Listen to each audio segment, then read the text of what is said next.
Looking for a great hosting solution? Check our website for prices.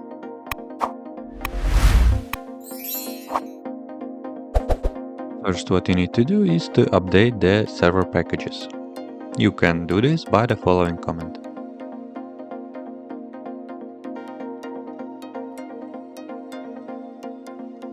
chkrootkit package is available on Ubuntu-based repository, so you can install it directly by running the following command.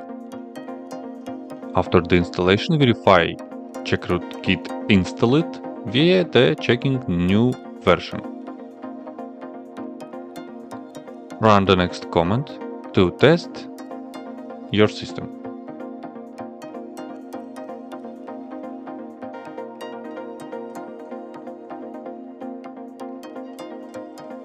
Scan your server in quiet mode using the chkroot command with the next option.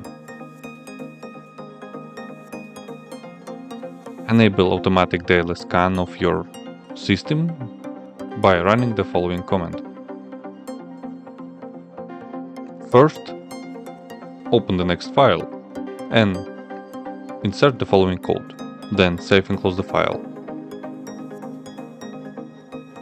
List out all options with chkroot by running the following command.